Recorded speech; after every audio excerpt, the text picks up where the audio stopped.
Kelly Whelan-Enns. Welcome, my friend. How are you this evening? I'm good, Mark. Long time no see. No kidding. I've been waiting for us to have a conversation. We actually grew up in the same community. I think we were like a 5-minute drive from house to house. Yeah, barely. Yeah, barely 5 minutes. And my recollection is that I think your family was one of the first homes in our community to have an Apple computer, Yeah, if you yes, remember was. that. Yep, Yeah. yep. So I've Still got always it at looked. home, actually. You still have it? Oh, that is so cool. The original, yeah, cube. Yep, Yeah, one monochrome, small little yep, thing, yep. and I thought that was the coolest thing. I must have been like, I don't know, 9, 10 years old. What we're expecting today is Kelly has a lot of great life experience and very intuitive knowledge on esoterica stuff, spiritual stuff, mind, body, soul connection, body movement. Yep. Where this conversation will go is unknown, but I know that it will be extremely valuable for anybody taking the time to listen in. Let's just start in the beginning. Tell us about your childhood and then fast track to when you think you got your first light bulb moment that there was something more to this realm than meets the eye. Well, okay, I'm gonna share some secrets with you, Mark. I've grown up always knowing. I've never had a light bulb moment. I've been a psychic and a medium and a channel my entire life. So this is just normal for you. You came out as the original blueprint and aware. Yeah. Wonderful. So, having friends like you and your brother Paul and Stan growing up were invaluable, where I could just play and be silly. And, being out in the country was one of the greatest blessings of my life. And having friends that I felt safe around was really, really important for me. I suppose for me, the threshold of really understanding that the dreams that I was having, the visions and stuff like that, was grade 5. And there are things that I pieced together, in hindsight, looking back, where I realized like how much was going on in dream time. Mm.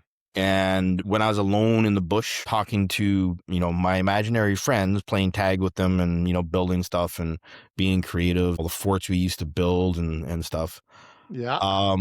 realizing that how much I was actually interacting with multiple realities even back then. And one of the things that has really been key in my life in terms of my higher self, making sure that I was aligned and that it was a permanent thing and that I would not be unaligned in my life, was losing my fingertips when I wasn't even a year old. So on my right hand, my index finger and my middle finger, got them squished off in an exercise bike.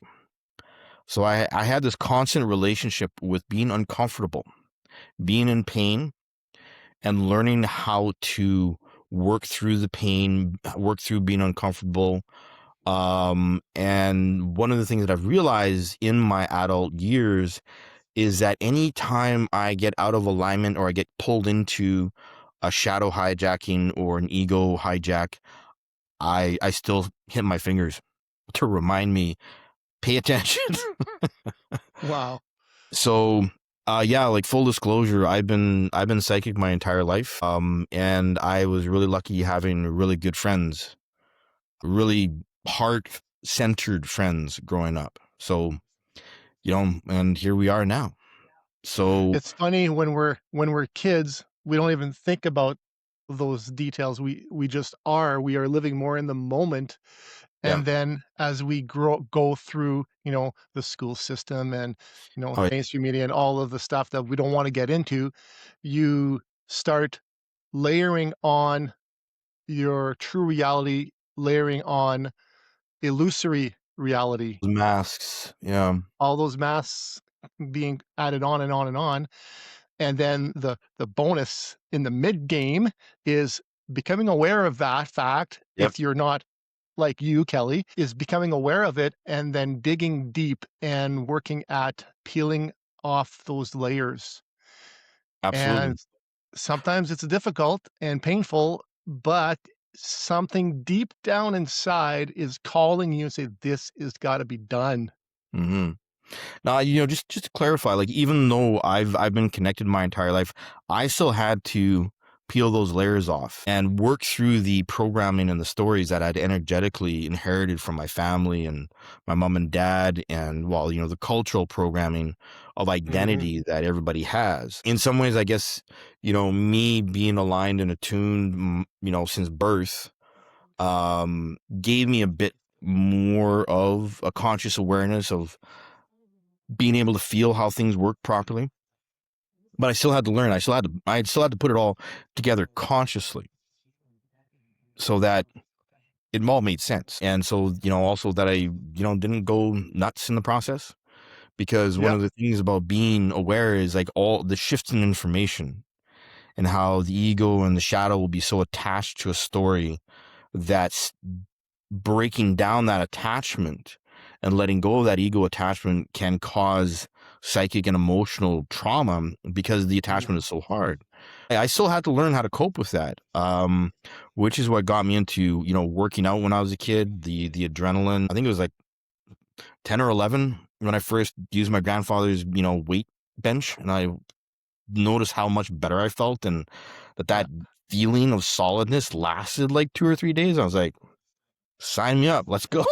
This is great. But there's also, my interest in psychology and the martial arts, where once I began to understand that my body responded a certain way, I really wanted to figure that out. Figure out how the biomechanical machine that you embodied works and operates so that you can accomplish your mission, in a more elegant way. Well, in a consciously participating way instead of Yeah. letting things sort of, run me over, or, and also just building up that internal fortitude of being able to deal with things in everyday life. In some ways, yeah, it's a blessing to be aligned and attuned from birth, but it's a two-edged sword because it cuts both ways. Hypersensitivity, a lot of people have talked about indigo children or being a highly sensitive person or this, that, and the other thing. To me now, I just see them as varying degrees of sensitivity that everybody has, and some people wake up to it sooner than others. But yeah, understanding how my body worked in response to all of the energy around me, all of my feelings, everything that I felt, and also using stuff like Qigong and the martial arts and lifting weights to develop a concrete baseline of understanding how I felt in the moment. That then gave me a buffer of understanding, okay, I know when I'm relaxed and I've got endorphins going through me from working out, and how I feel when I'm happy, when I'm rested and relaxed. This isn't what I'm feeling right now. Why is that? Was it the room? Is it the people? Is there a memory? Am I having like, movies and images in my head? Is my ego throwing stuff at me to hijack me from seeing something? So there's been a whole learning curve of how, yeah, like physical reality actually works for me, that has given me unique perspective on things and a great appreciation for the simple things and how beautiful the human experience is, really. Let's go a little bit deep here. Let's unravel or attempt to explain or have you explain how this physical realm is structured and what is reality according to what you've experienced firsthand from a knowing standpoint, that if somebody is on the path of trying to understand who am I, why am I here, how is it structured, how does this game of life actually work if I want to, become Mhm. the best version of myself that I possibly can. Can you start to Sure. unravel or explain from top to bottom? I know it's a big ask. What is this reality? How is it powered? How does it work? And why does it even exist?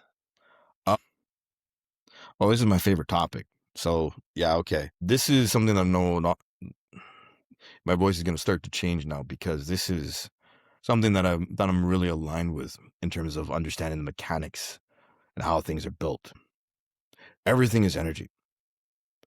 This existence, this reality exists in order to teach advanced souls how to transmute all of the information, and to be physically present in the densest reality in that moment, and to be able to develop the strength to bring divine light into every corner of darkness in whatever moment demands it or asks for it.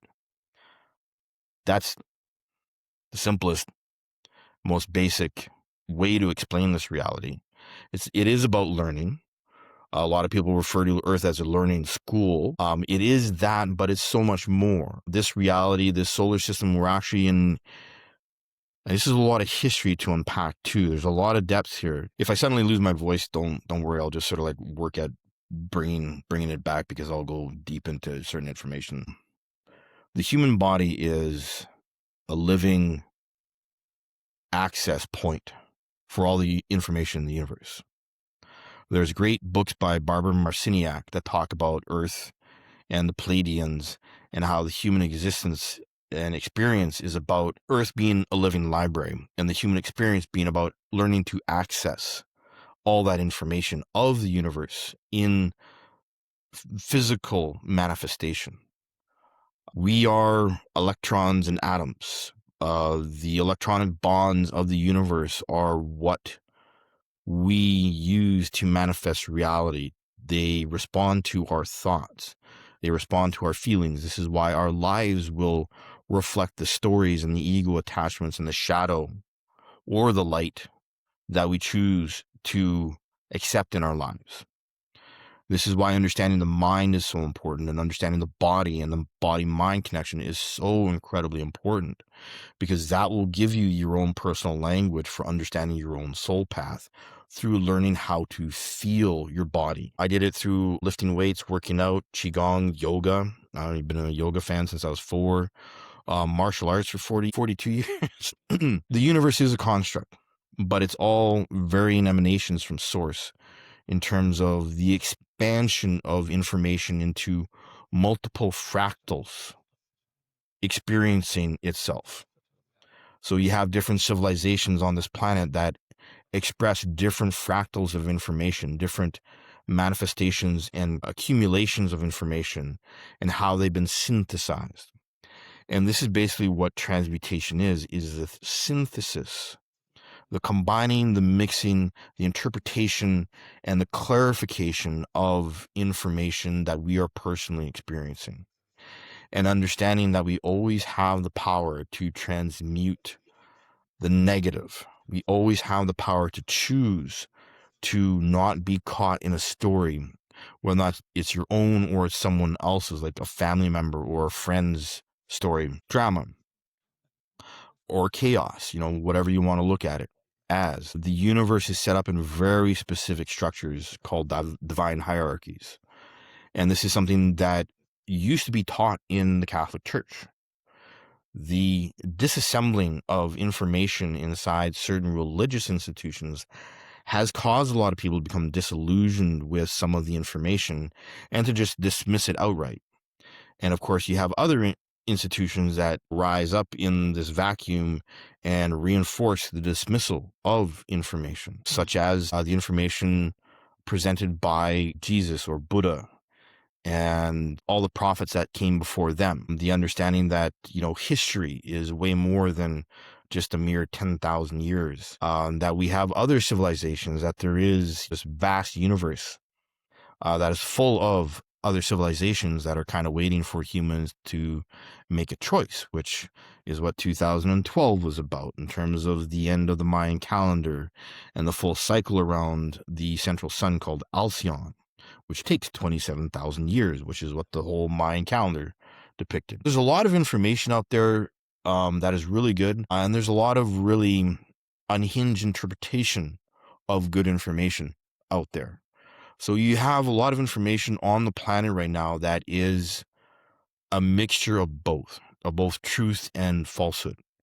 And this is where understanding the body and the mind and being able to learn how to listen to the mind through meditation, physical activity becomes really important, because that becomes your primary method and manner of discerning and understanding what really is truth and why. Understanding history is super important, because there are sequences and there are patterns inside historical migrations and cultures that maintain a singular connection throughout all of history.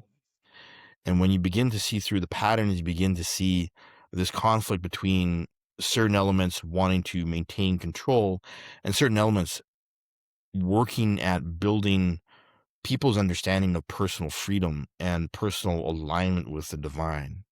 And all the ancient shamanic paths, spiritual paths that have tried to bring this information forward and how they've been suppressed. And this is one of the great things about technology nowadays, is that we are getting to a place where it's really easy to find the information. More and more people are connecting online, more and more people are connecting through technology and sharing the same stories and realizing that there are paths that have been walked beforehand that have always been there, but they just didn't see it because they're caught in a story and not looking at the moment right in front of them and the information presented right in front of them. And that's the human experience is, are you choosing love or are you choosing fear? What are you choosing in every single moment? What are you choosing to do with your mind? Are you letting it get hijacked by your programming, by the stories, by the drama? Or are you choosing to step back into observation and let yourself feel and digest the information, the utterances and the words of other people? And are you giving away your power to them, or are you just standing in your own? And are you standing in your own ability to discern and feel the truth in your bones?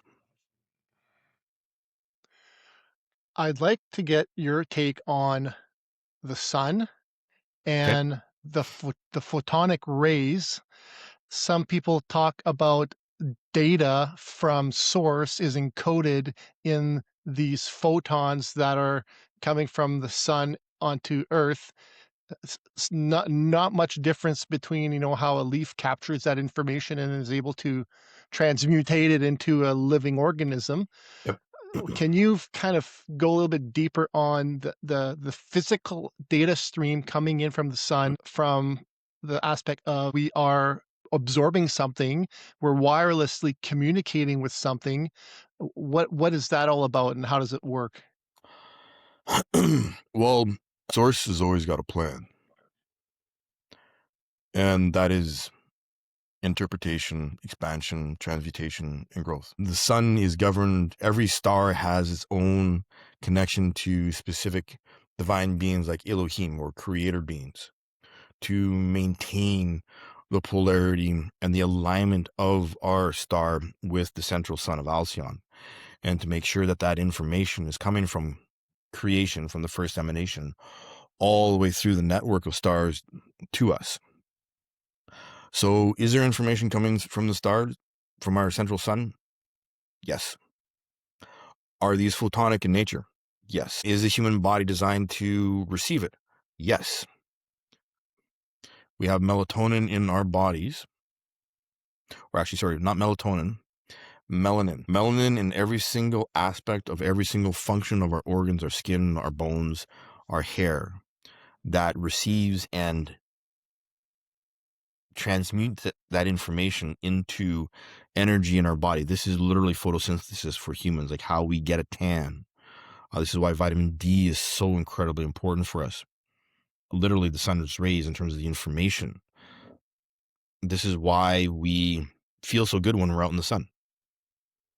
Literally, it is that physical. And this is how the universe or creation source keeps its own plan on track, regardless of what manifestations the advanced souls on this planet are choosing to express, be it creation or chaos or peace or, bloodshed. The advancement of the human race is inevitable because that is the plan. The experiment of free will in the solar system was an experiment, and that was over in 2012. So you still have the impulses coming through our sun that are accelerating human awareness, that are helping the planet and the entire solar system, in fact, accelerate and evolve. And people like to talk about 5D, but Don't worry about it, because you're going to be carried forward into 5D on some level, whether you want it or not. It's not a thing anyone can resist, because dimensional energies operate inside of our bodies to an incredible degree, at an unconscious level, and they always have, even if someone is not aligned or connected or psychic or a medium or whatever. The information comes through, our bodies absorb it. Photons basically pass through everything, right? So there's nothing that you can actually use to stop them. And this is how creation has designed it, because you can't stop the signal. One of my favorite lines from Firefly. Can't stop the signal, Mal. The expression of information from the sun is something that is understood by ancient shamanistic paths, ancient spiritual paths. But from the ascension protocols that I work with, it is very specific in terms of how raising your vibration or accepting, invoking your higher self to accept the information into your system so that you can heal is an incredibly powerful practice.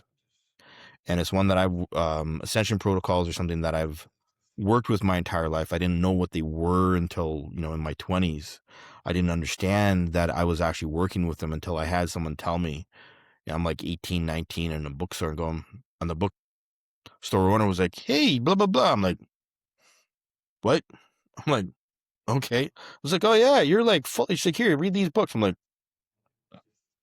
"Okay, thank you. I don't know what this is, but I'm curious." So, I read a group of books that were channeled back in the 1970s, that are all about the ascended masters, the electronic universe, as in the electrons building and being the fabric of creation in the universe that you can consciously interact with by using invocations, by stilling the mind and raising your vibrations so that you can actually integrate the information at a more conscious level. So short answer, is there information coming from the sun? Absolutely. I believe the Romans called the Elohim in charge of the sun Helios and Vesta. Helios is the sun god, but Vesta is also the feminine aspect of the sun god. And every star has these types of beings monitoring or managing, basically project managers and divine hierarchies. It's fascinating to me how human society has manifested all of these layers or levels and hierarchies of human expression, and gradients of accomplishment that mirror the evolution of spirit from like a little elemental in charge of one electron to like a planetary diva or logos that we are literally sitting on right now, that is literally here energetically connected to source, but is helping us humans and every being on this planet really evolve energetically and spiritually. So the sun, physical, photonic, we can see it, we can measure it.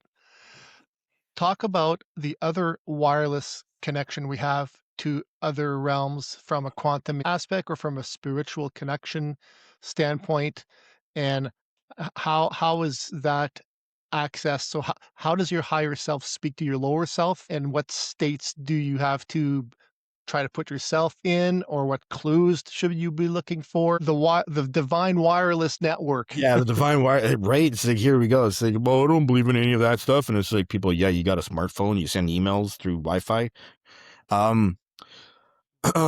Okay, yeah, the wireless reality of divine light and also darkness is something that is very, very real. And we are constantly walking through oceans of energy, multiple layers of it.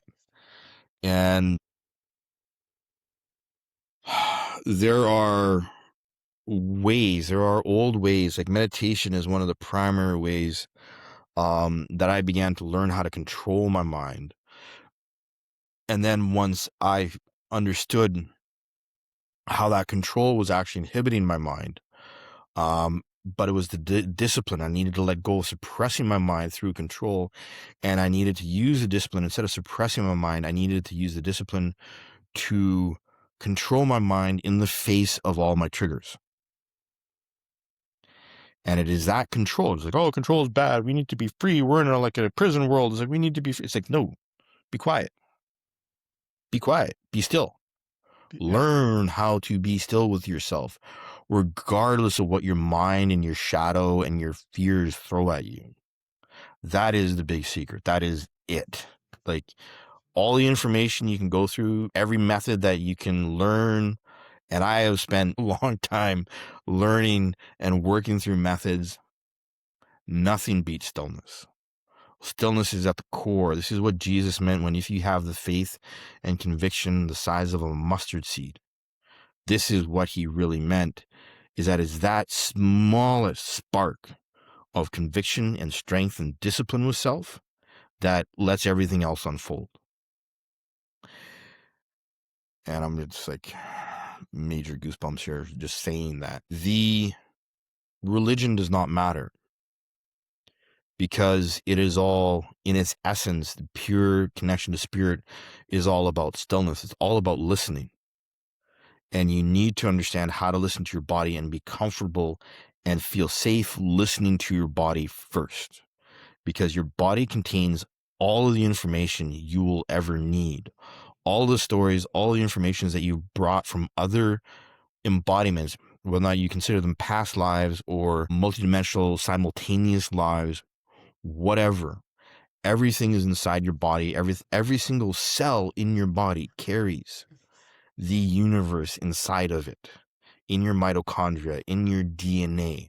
All the information, the way to connect to source is in your body.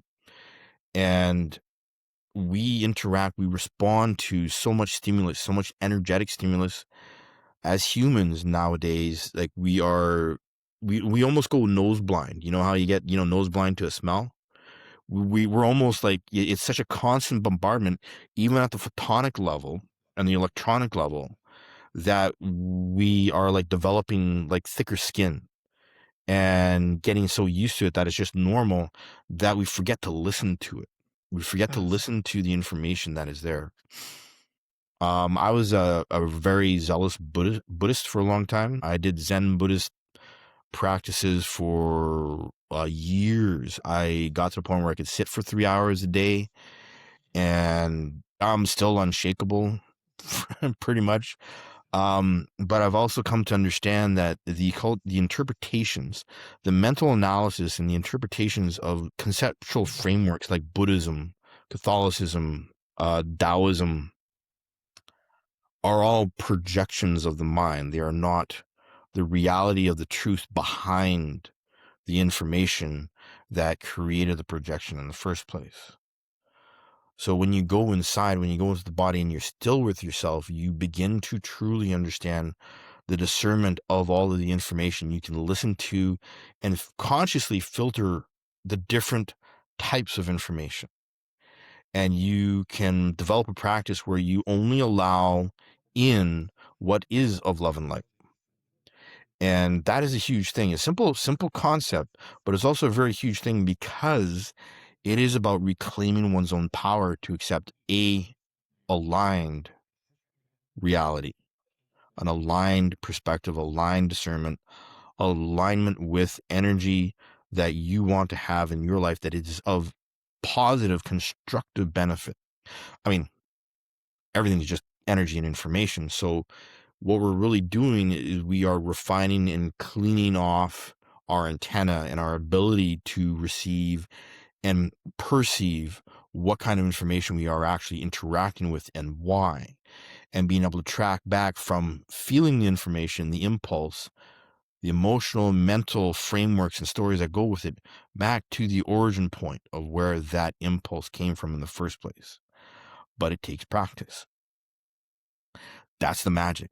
All it does is it takes practice and the discipline and the choice, understanding that your choice is clear, your intention is clear, and to make that choice not just happen when you are sitting and meditating, but to make that choice happen every moment, of every day, and to be present in that manner where you are consciously, and it took me a while. Like, again, even being aligned and connected myself from birth, I had to learn this still.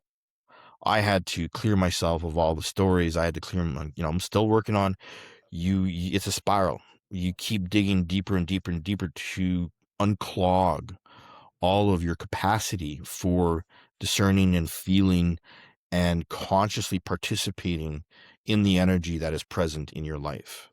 So the divine hierarchies of light, the angels, the seraphim, cherubim, the principalities of light, the dominions of light, the thrones, the Elohim, the Oraphim, all of these aspects of creation, of light, of divine information that you can interact with. It takes practice, like riding a bike.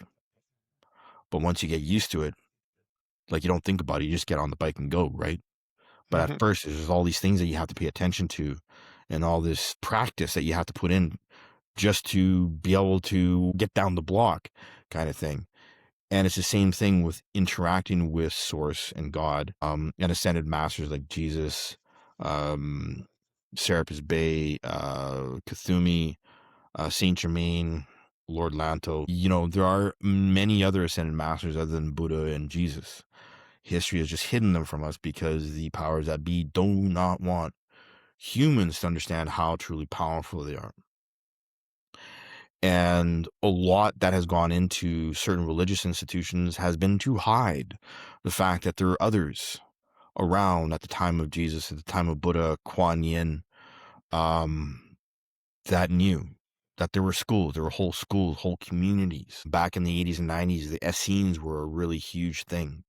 And this is the spiritual community that formed the basis of the environment that Jesus and Mary of Magdala, not Mary Magdalene, she's from the town of Magdala. They've actually founded again, and they found the church that they founded, that the very first church that they created.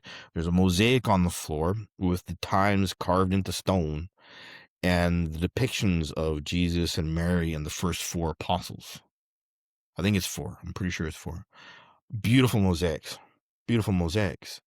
And understanding that both Jesus and Mary came from really ancient spiritual traditions themselves, and that they were taught these things, these tools.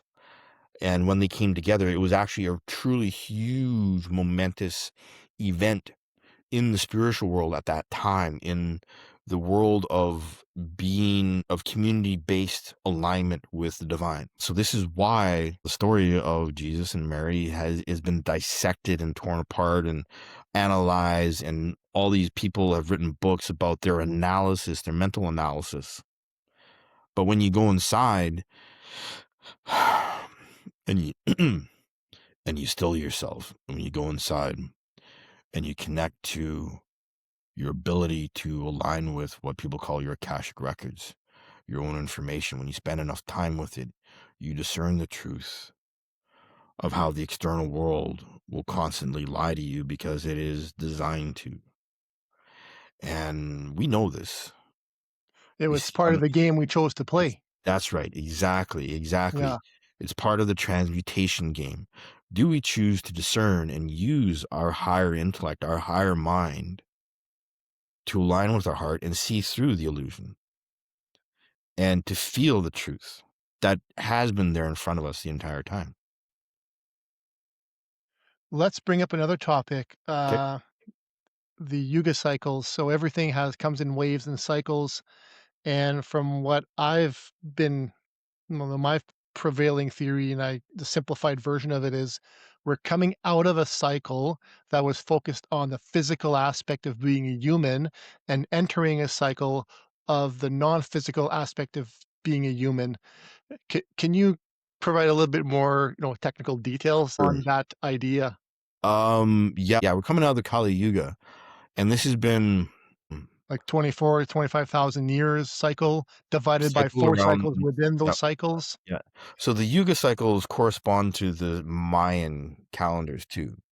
So this is one of the things when I made that connection, I began to understand that, okay, the Yuga cycles, the way they're presented in Vedic astrology and Vedic information, parallel what the Mayans were talking about.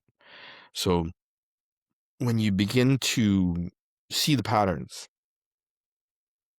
in something, in this type of cosmic information, it's really important to also appreciate what culture they are coming from. Yeah. And the information presented is somewhat cultural.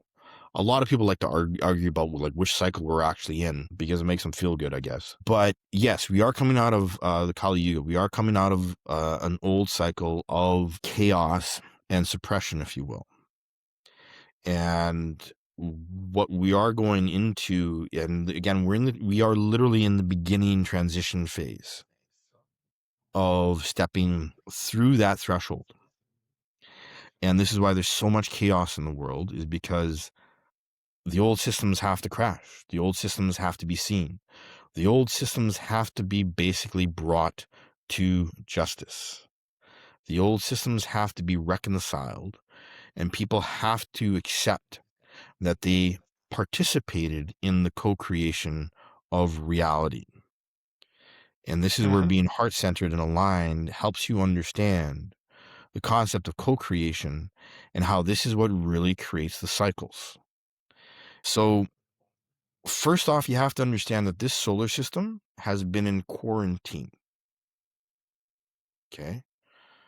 The reason why we've been in quarantine, now think about people talking about the prison planet, and there's less aware conceptual frameworks, less aligned or divine knowledge out there that is being presented as what people call the soul trap, where you're trapped in reincarnation, blah, blah, blah, blah, blah. And you got to look towards light. It's like, it doesn't work that way. The soul goes, no, this is how it is. The Buddhists got it right. Jesus had it right before. Well, Jesus always had it right. And the church, before they removed karma and reincarnation, the Catholic Church used to teach karma and reincarnation and everything that was basically Buddhist. So the cycles are created because the universe itself is evolving.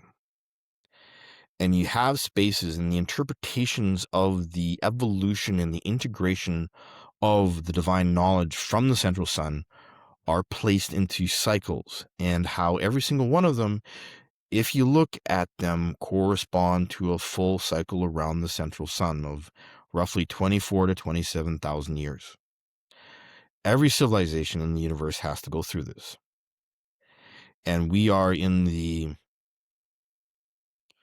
I'm trying to remember which emanation we are in, because there are different emanations of basically what are essentially distances from source. So we are in one of the furthest extremes and one of the densest realities ever created in the universe, specifically to test the advanced souls that are on this planet. We pushed it to the limit. That should mean we're in the home stretch now. We are, well, like literally the time, the era that we are alive in, we are seeing the collapse of the experiment of free will, where we invited into this system, the solar system, all the planets, all this information from across the universe in order to create the bridge into the next one. But what that requires is now chemical transformation and integration of so much information from the densest densities of 3D all the way up into the highest realms of divine orders, that people will open up to the information and they can get confused if they're not strong enough in their body. And that's just part of their soul path, right? Is they hit upon the information, and sometimes it's just about hitting upon the information and having it seated in their energy matrix for the next embodiment to fully integrate it. The cycle ended in what we consider 2012. Regardless of whether it's the Justinian or the Gregorian or the Jewish calendar, 2012, that was it. And ever since then, if you track how things have happened on the earth, you have noticed the growth of more and more chaos, more and more layers of chaos heaped upon each other. And part of this is all of that pent up energy. Like if you had been bound and wrapped up in a towel, or you've been sitting for a really long time cross-legged meditating, and you got to suddenly get up, you can't get up fast, Mhm. right? You got to like go, okay, stretch out one leg, and it's like get up. And you have to be very specific and slow about how you get up, because your body is so rigid from holding that one posture for such a long time that it takes a moment to move out of that old posture. And yes, we are on the threshold. We absolutely are. And you have certain elements on the planet in the solar system panicking because they're so used to being in that old space. They don't know how to deal with something new. Mhm. And this is reflected in the basic framework of the human ego. The human ego has a really hard time letting go of old things and Kind of seeing the like new, a metamorphosis stage of the caterpillar. It's uncomfortable. It doesn't make any sense. right? And then it's got leftover cells Yep. that breaks everything down. And then next thing you know, you get the freedom of the butterfly. Exactly. Except that chrysalis breaks apart, dissolves, feeds the grasses, feeds the tree, right? So the universe has always got a plan of how to integrate and transmute from the physical to the non-physical. And a lot of people want to project fear and chaos into the world because they don't understand how to operate without their stories. They don't know how to operate without their control. And whether or not you're invested in the yugas or the Mayan calendar framework of reality, what's going on is a complete transformation of the reality of this, not just this planet, but this entire solar system that has been in isolation because of the free will experiment that Mm. was given God's grace, that was given the grace to actually happen. And the reason why we're in quarantine is because of all the darkness that was invited here too. To create that And duality for us to actually experience the good and the bad. that's right. And it's never been done before. Not in this way, not so thoroughly, bringing us down to 3D densities so dramatically and so profoundly stuck in 3D densities. It's hard to see beyond that because it's so real. And Hmm. it's hard to see beyond into the non-physical densities because the physical density is so intense. Everything is so intense.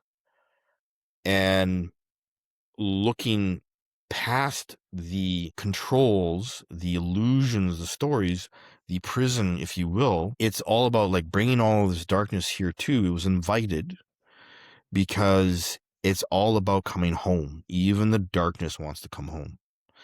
And what we as humans are actually doing is we are learning how to transmute little pieces of darkness at a time in each embodiment. And what that collectively does on a universal scale is massive. Because every little pebble, we all know that every little pebble, you pile it all up, it becomes this huge mountain. It becomes this huge thing.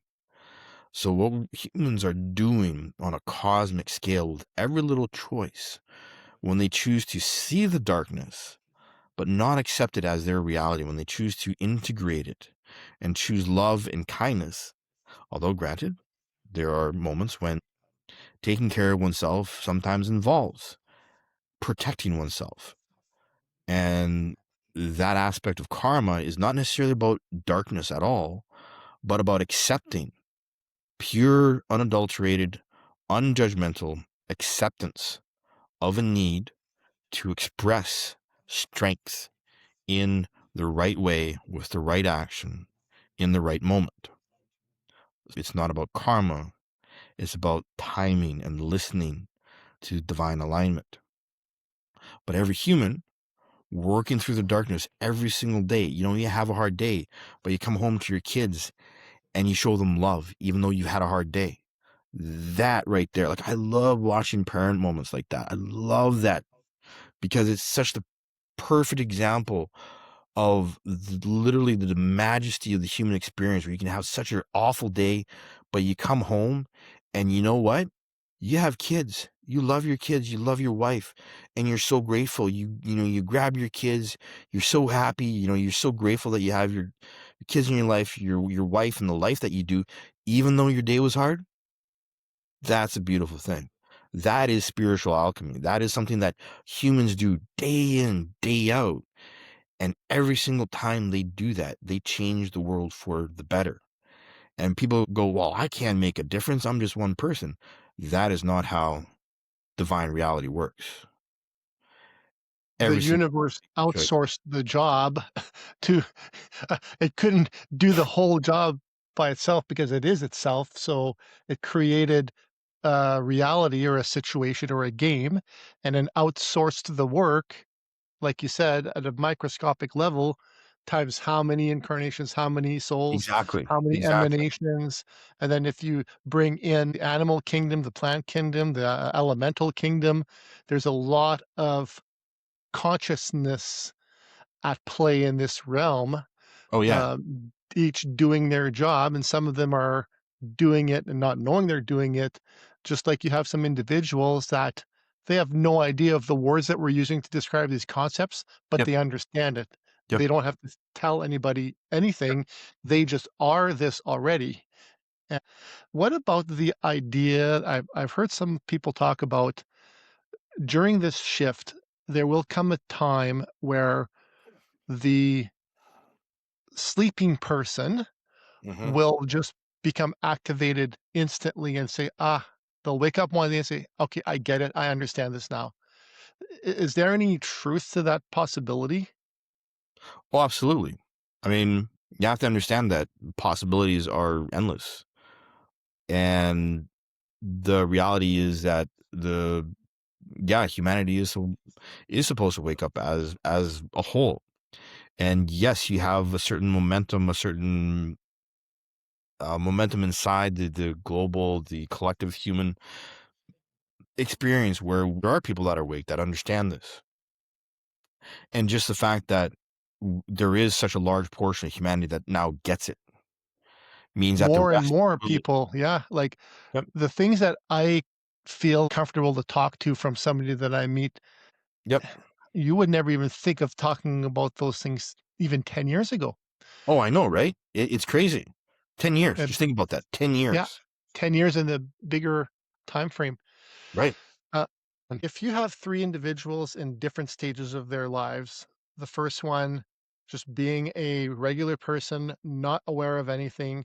The second one, they are divine curious or spiritually curious. And then the third one is somebody that's understands the language that we're talking about. If you take those 3 different people in 3 different stages, what would be the next step that you would recommend for each of those levels to accelerate the path that they're on? For the first person who isn't really aware, and is almost sort of like unconscious, learning meditation and learning qigong. I've done both yoga and qigong. Modern yoga is designed by Swedish gymnasts. It's not really an East Indian thing at all. Qigong is still a living physical art, something like the 8 pieces of brocade, 6 healing sounds. I've spent decades with both of those. The 8 pieces of brocade is what cured me of my asthma, gave me the baseline of understanding how to feel with my body. Sitting and meditating, learning how to sit and meditate for 20 minutes at a time every day. And if they really want to amplify the effects of meditation, I would suggest using a candle and doing a candle meditation every single time they sit. It's the basis of Zazen. It's the basic elements of Buddhist meditation. The thing about using a candle is the candle heals the pineal gland and Right. heals the way that our endocrine system in the body interacts with the melanin, which absorbs light in the body. So candle meditation is going to heal the body, going to heal melanin and the endocrine system interactions in the body so that our body, our mind, our nervous system can actually physically interact with and integrate more divine light naturally. So in other words, you're fine tuning the ability for that signal to be captured and interpreted. Yep. I am not responsible for the effects of doing candle meditation. It is quite extraordinary. Um, and really, like, for someone who is clairvoyant and clairsentient and a physical intuitive, wow, like, it's amazing. There's a great Netflix special called The Amazing Story of Henry Sugar. It's an Okay. old Roald Dahl story.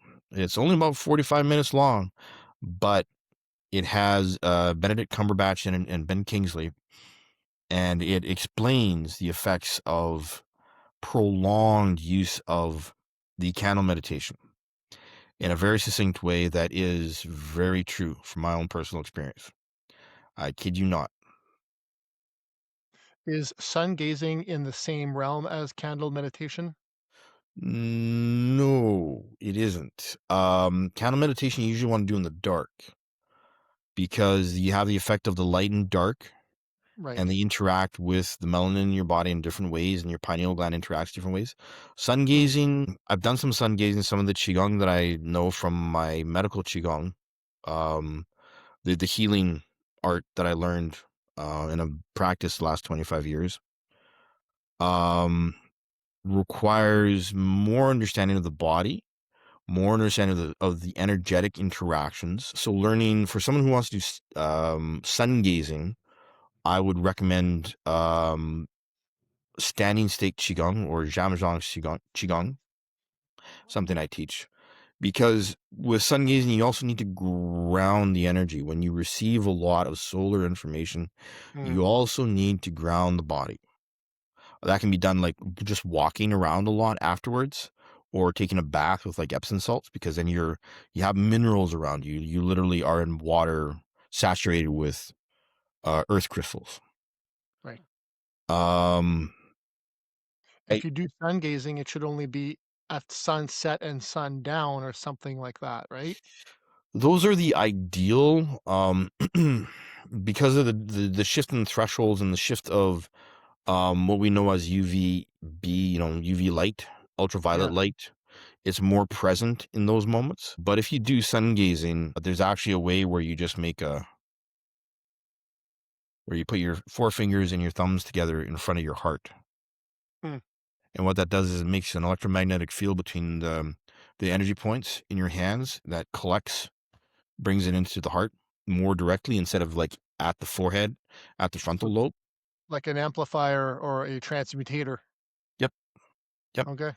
yep. Interesting. For the second person who's sort of already on the path, um, getting more into your body, the way that you actually raise your vibration is by stilling the mind and by integrating the physical and the mental and the emotional. The simplest, most powerful way that I've understood that is through standing state qigong, where you hold a posture and you engage all your fascia, which are basically, the mineral crystalline structures inside the body that transport all the nutrients and all the frequencies through the body. Very, very simple, very, very effective, incredibly impotent. So is the Game changer. fascia in the body like the mycelium network in on the earth? Yes, exactly like that. Interesting. Exactly like that. Um, and again, standing stick is when you get into it, it becomes hard. And there are specific spaces within the practice of standing stick where your body will actually release DMT into the body naturally. Super, super tiny doses where you will cross energetic thresholds as a result while you're just standing holding a posture. Hmm. And I've done standing stick for I first learned it when I first started learning Qigong when I was like 12 and 13. didn't know what I was doing at the time, and I'm like, this hurts. This is boring. This doesn't like. What are we doing? And now I'm just like, yeah. The depth of the art, because you're going into the body, Mhm. developing that connection inside the body, is incredibly profound. And you don't even have to have your hands up high. You can just do standing in a horse stance with your arm like super low, posture, where you're just holding your arms like a big basket in front of your lower cauldron, your lower dantian. Doesn't have to be super complicated. But if you're consistent with it, it will change your life. Guarantee you 110%. And it will also open up and refine your faculties in the way that, you it's almost like you become telepathic without actually hearing people's, you know, Hmm. you learn how to feel the energy from someone because you spend so much time with your own and listening and refining and being more and more quiet inside. And the reason why it's so potent is because the effort to be still physically triggers your ego and triggers your shadow nonstop until those programs and those stories burn out. And then suddenly you find yourself utterly quiet and still inside. And you're like, when did this happen? It's like, wait, what? Oh, wow. And then your mind will go off and it'll start telling you stories. And you're like, oh. And then you will see the contrast, the internal contrast between the stories, the ego, and the shadow versus the stillness of the heart. And you'll actually be able to feel it as a physical reality because you're doing it with your physical construct, your physical body. As to the person who, the third type of person who is well on their way on their path, um, everything for the first two people. But if someone is already well on their path and actually has a decent amount of stillness in them, it is more about understanding the co-creation, understanding how the mechanics of all of those layers interact and work together, and processing them physically through feeling, not emotionally or mentally, but physically.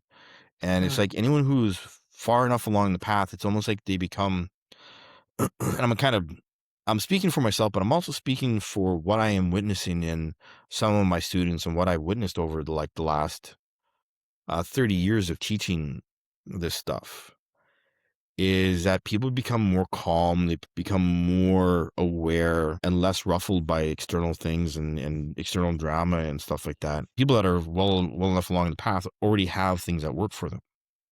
And I'm speaking from my own personal experience, which I know is very specific to mind, body, spiritual, energetic integration on all levels, across all levels. And I know it's worked for me. I mean, it's my personal experience. And what I'm suggesting are suggestions and things that I know, that the candle meditation, like the Qigong, it's still a living art. It hasn't been hijacked by any culture. Hmm. That's the reason why I practice it. That's why also like at an advanced stage in terms of that, you'd want to learn something like Tai Chi or Bagua, one of the arts that I teach. And Bagua is a whole other, it's like dropping jet fuel on a campfire. Um, it's not for the faint of heart. Its basic practice is walk in a circle, but the way you walk the circle is so specific to the energetics of connecting to the planet and connecting to the heavens, and the way that it causes your spine to gently shake and to lift the chi in the body and the energy in the body naturally, is incredibly profound. And if you don't already have a solid discipline and grasp on your mind and discipline with your body already, it can be a little jarring because of how sudden the evolution of your awareness can become when you integrate everything into not just standing with it or sitting with it, but moving with it. And before I learned Bagua, I thought I had a pretty good handle on things, and I was schooled. My ego schooled me, my shadow schooled me, Mm, and they would constantly try and interrupt my awareness in practice, and I would constantly at first forget where I even was or what move I was doing because my shadow and my ego did not want me to go any further or develop anything further. For people who are further along the path, it's the basics. I mean, I find myself, the breathing basics of, the microcosmic orbit, rolling my breath up and down, but just being aware of my spine and my body, and where tension is and what tension is doing, and understanding that I'm now registering so much from other people in terms of little aches and pains in my bodies being around them and realizing, oh, I know what that is. It's like, well, that's where the liver is, and I know that person's angry, so that's not me. Microcosmic orbit, saw that look on your face. Microcosmic orbit is where you breathe, you fill your belly, and then you breathe up your spine. mm, And then you have your tongue on the roof of the mouth, which is the circuit breaker in the body for the nervous system and the meridian system in the body. And you visualize the energy going down the front of the body as you relax. And you breathe in, you make your belly full, and then you clench your perineum, like you're trying to stop yourself from peeing, like you're doing a kegel, and you breathe up the spine. And what that does is it gets you into a different type of breathing rhythm, and you can fully engage your lungs doing this. But what you're also doing is you are consciously engaging your awareness and connection with your body so that you're aware of your spine and you're aware of the tension in the spine and tension in your head from the mental projections, from the astral mm, projections, from your shadow. So again, getting into the body is the most important thing that anybody at any stage can do. Any other angle of information, any other experience that they can give themselves in terms of something physical. Like I've gone out and I've learned, kettlebells, steel mace, clubs, become a personal trainer. I've, as I said, I've done yoga, lifted weights. I've done a whole bunch of things. And the more I challenge myself, I've learned, like so many different martial arts, like, Tai Chi, Bagua, Xingyi, 4 different styles of karate. I did judo and jujitsu when I was younger. And boxing. My grandpa taught me boxing, which is, back in St. Gath, helped me with all the bullies in St. Gath being, not being French and stuff like that. So like the more a person can understand their body and learn how to listen and to not get stuck in one piece of information so that they can be right, so that their egos can be right. Like when I discover I'm wrong about something and I've been wrong for years, I'm like, wow. And then I go, okay, I'm listening to what my mind is doing. I'm going, well, part of it, a little part of my ego is going, oh, well, blah, blah, blah, blah, blah. And I'm like, okay, then let's add it to the mosaic. yeah, it's Add not it to about the you, mosaic. ego. Thanks for Yeah, being it's like, there, oh, but yeah, yeah. Like when I discover I've been wrong about something or I've been missing a piece of information, I get so excited because I feel all the different connections that just open up from that added piece of information. And it's fantastic. I get so excited sometimes. I'm like, oh, this makes so much sense. It's like, yeah, then that. I'm like, oh, wow, cool. And I'll just like sit with it. that's Um, those unlocking moments, right? You get those unlocks yep, or yep, activations. yep. Now, for the adventure seekers out there, all those So weekend level warrior people, 4s.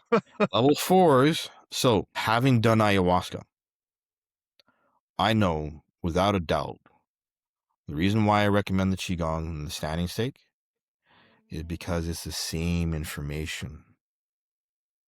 So it's a natural way of getting yourself in that state, and you don't Yes. have to go in a jungle somewhere. That's right. Exactly. And you can walk Mm, through an airport and no one will know. When I did my ceremonies, even the shaman that was guiding the ceremony was like, how did you do that? I'm like, what? do it. What? The energy that moves in your body from learning the microcosmic orbit and doing standing stake, it's exactly the same energy. It's the Huh. same information. Ayahuasca unlocks that information inside people. And this is why they have to purge because it breaks those barriers. It breaks those mental attachments down and the energetically need to void and throw up to get rid of that energy. When I did my ceremonies, what I did is I transmuted it on the spot and I moved it. And I just giggled for like 8 hours straight each time. It was great. But it You were was, prepared for it, basically. I You've had done the the basic tools. training and Yep. yeah. Yep.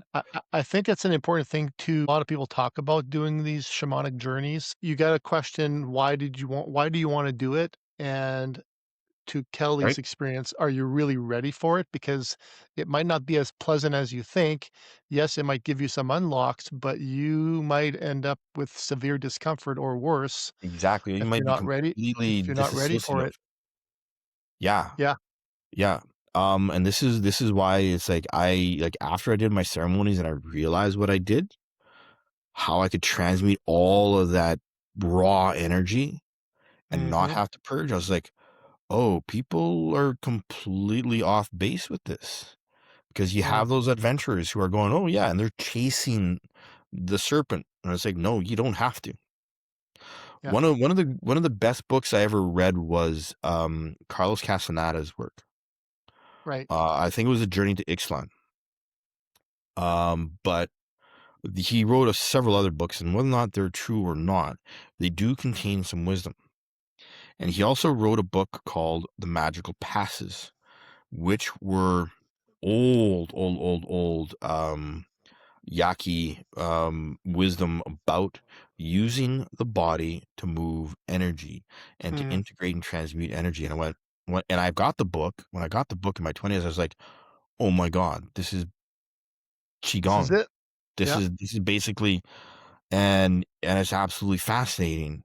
But what stuck with me is like he was always like the highest level of sorcery or interaction with magic was Mhm. actually being able to be still, because then you just let it move naturally the way it's supposed to instead of trying to control it. Let it do its job instead of making it do its job. Yep. Yeah.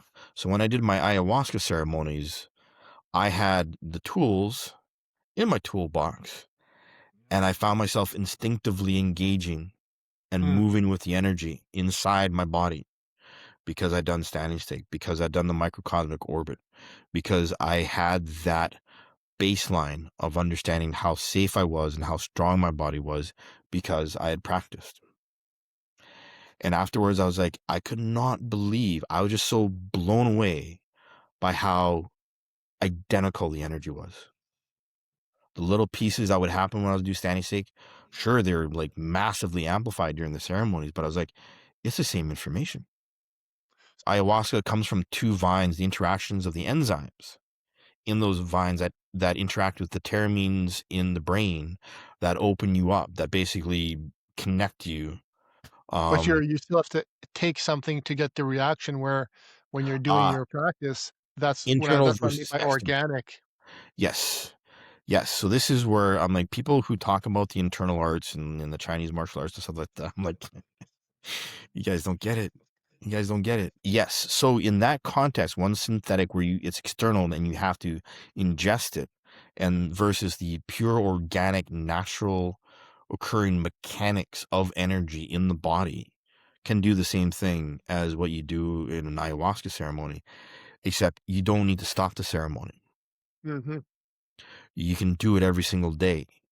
The microdoses of DMT that are released in the body become natural, become a normal thing in the body, and your awareness stays there. You don't have, this is why people chase it, because they don't have a framework.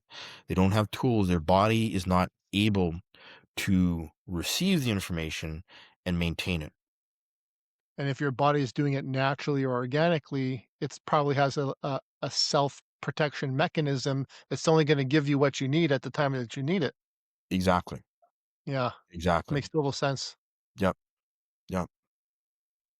Okay, let's finish off here by talking, getting your opinion on just topics in general. So, what were the pyramids built for, or what do you know, or what can you share from your instincts on the pyramids? The pyramids were part of a global energy system. I mean, we obviously are referring in immediately to the pyramids at Giza, but there are hundreds of thousands of pyramids all over the planet. And like some of the biggest ones are in Serbia, Lapland. There are pyramids all over the place. I mean, obviously, people know about the Incan and Aztec pyramids and stuff like that, but there are massive pyramids in China, in Africa. It is one of the biggest cover-ups. There are also two different types of pyramids, if you notice. You have step pyramids, and then you have flat, planed pyramids, like the pyramids of Giza, and which speak to two different types of cultures of pyramid builders.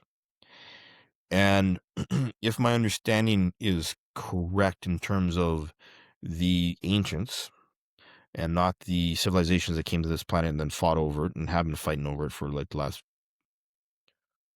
billion or so years, the ancients who created technological frameworks around this galaxy in another galaxies. There's something like 52 or 54 galaxies that they worked in. And the pyramids are ancient types of multidimensional energy technology. A lot like what Tesla was working on with the Wardenclyffe Tower Hmm. in terms of, and what we're starting to finally see happen in mainstream technology, energy technology, 0 point energy machines, or, you can see them all over social media these days, whether or not they're built with magnets or ambient receptors. There's a lot of human history that has not been disclosed, that has not been looked at, that we're just starting to become aware of, which is part of the massive awakening that's going on right now. Okay. What about architecture and cymatics used to create structures or uh, sound reverberations or the ringing of the bell at a certain frequency? Uh, Talk to me about that a little bit. Okay. Sound. Okay, I just have to, I have to filter. There's a lot of information about sound. People do not understand how the intention and the energy that they put into words affects the interaction on an energetic level between two people. So cymatics is a thing. We know it's a thing. We know we can get rid of cancer tumors with sonic guns and wands. That's been a thing for a long time. You have, yes, is architecture, like sacred geometry has been everywhere for a really, really long time. And one of my favorite stories about this is my dad being in Germany at Christmas time in Cologne in their cathedral and hearing Ave Maria and the Christmas carols sung in sepulchres, which are the curved little spaces just big enough for a small choir. Hmm. And he's literally like, there's a distance where he was standing where he literally felt transported to another reality the entire time that he stood there and listened. Like, he listened to the three main Christmas carols, and he was just like, whoever, like, again, understanding sound mechanics is something that is older than humans really, mainstream thought process really wants to understand. And then we go back to the Bible, where the word of God and the Om and all this other stuff, there is real science there. And we know this because it's basic particle physics in terms of how sound, Hmm. vibration, light, photonic light comes in waveforms. There are some very basic principles of particle physics that are constantly at play in human reality through sound. And this is one of the reasons why cymatics is so important to understand. Toning. I do a lot of toning. I use the Egyptian El Kalim Om, which is an old goddess Hathor thing, which is Hmm. basically about, the four elements. El Kalim Om, earth, um, Are you fire. talking about using your vocal cords to make those sounds or devices? No vocal cords. Or Okay. like El Ka Lim Om. And they basically align the four elements in your body: earth, air, wind, and fire. And it's something that I've been doing for 20 years, and it works. It's like riding your bike. Hmm. You tone these four elements and it will shake up. Like if there is density in, if you've been around people who are really, really tense, angry, emotional, or you've been around in an environment that has a lot of emotion, like at a football game or a hockey game, right? Um, Toning will clear your energy field. In yogic tradition, it's called kirtan, where you sing the mantras. And this is also in Tibetan Buddhism, which is I spent a good 10 years investigating all of the mantras, including joining a Pure Land Buddhist temple here in Winnipeg to Hmm. understand and to witness the actual practice of the mantras in the original language, to feel them in my body and going, oh yeah, okay. So cymatics is a thing. A lot of human beings. Just to add something to that, Yep. Kelly, um, at the very basic level, people just say regular humming is healthy. And what do we end up doing when you pick up a little infant? What's the first thing an adult does? Right. Yes. You wanna Yes. hum. So there's Mhm. something to that. Exactly, exactly. The fact that it's such a natural human instinct to hum, and yeah, science is like the current studies coming out about just humming is Is healthy. fascinating. Yeah, because like what you're doing is you're engaging the vagus nerve in the body when you hum straight in here, and you're also from an esoteric or metaphysical aspect, what you're doing is you are engaging the first ray of creation, which is anchored in your throat, which is Hmm. literally about vibration. With the And sound, when yeah. you, yep, yep, it's all about sound. Like everything is about sound. Everything is about energy waves and particle physics, regardless of like how spiritual or like how convoluted the metaphysical concepts you want to engage in. It comes down to vibration and frequency, just like Tesla used to say. Yeah.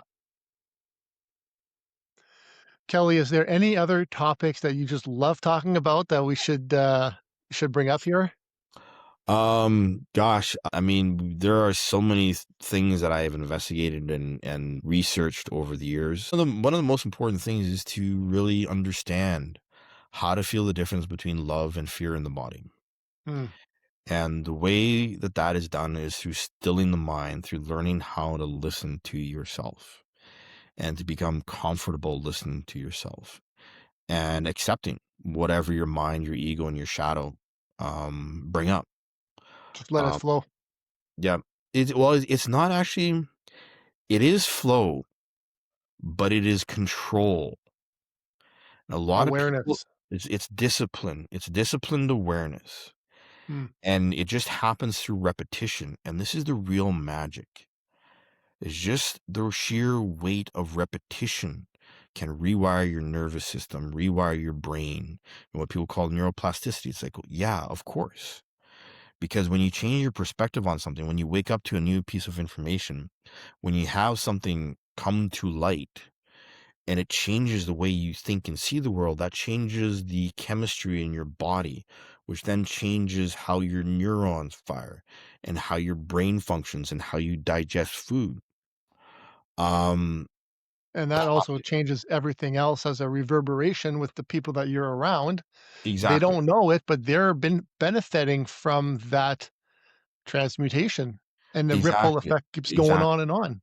Yep. And you can see their reality and you can support them along their path without needing to say a word. Yeah, love it. Mhm.